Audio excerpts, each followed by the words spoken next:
তখনই শঙ্খধ্বনি, মঙ্গল প্রদীপ চারুসহ পূজার নৈবেদ্য সহকারে জগন্নাথ, বলদেব, শুভ্রা, মহারানীকে রাজকীয় অভ্যর্থনা, আরাধনায় মত্ত ভক্তকুল। পৌরাণিক সাজের মাধ্যমে আবহমান বাংলা ও বৈদিক সংস্কৃতির চিত্র ফুটিয়ে তোলে রথযাত্রা। রোববার দেশে বিভিন্ন স্থানে অনুষ্ঠিত হল সনাতন ধর্মাবলম্বীদের রথযাত্রা। জগন্নাথ দেবের রথরশি টেনে পুণ্য লাভের আশায় ধর্মীয় এই আচার অনুষ্ঠানে অংশ নেন হাজার হাজার ভক্তকুল।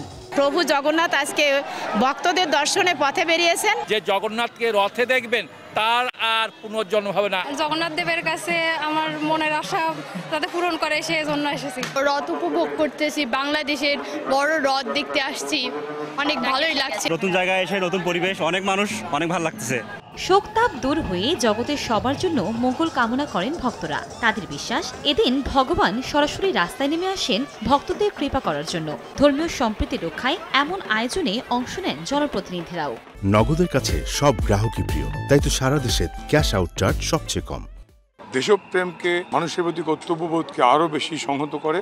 আমি এই কারণেই যে কোনো উৎসবের পক্ষে। অসাম্প্রদায়িক বাংলাদেশের চেতনায় আমরা সমাজ গঠন করব, আজকে সেটা প্রমাণিত হয়েছে এবং আমরা শক্তিশালী অবস্থান করছি অসাম্প্রদায়িক বাংলাদেশে আজকে, যার জন্য আজকে এখানে হিন্দু, মুসলমান, সকল ধর্মের সকল ভাই বোনেরা, মুরব্বীরা এখানে উপস্থিত হয়েছেন। মুসলমানদের ঈদ উদযাপন হয়, তখন হিন্দুরা কিন্তু পাহারা দেয়। তখন সনাতন ধর্মের লোকরা ঈদের সময় হাসপাতালে ডাক্তারি ডিউটি করে, রাস্তায় পুলিশ ভাইরা পাহারা দেয়। আবার যখন হিন্দুদের দুর্গাপূজা কিংবা অন্য পূজা হয়, তখন মুসলমান ভাইরা এভাবেই আমাদেরকে সাহায্য করে। এই হল সেই বাংলাদেশ। আগামী 16 জুলাই জগন্নাথ দেবের উল্টো রথযাত্রার মাধ্যমে শেষ হবে এবারের এই উৎসব।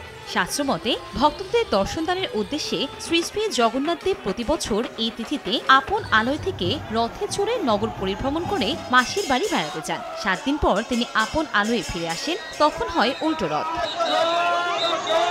কনক আজাদ, সময় সংবাদ।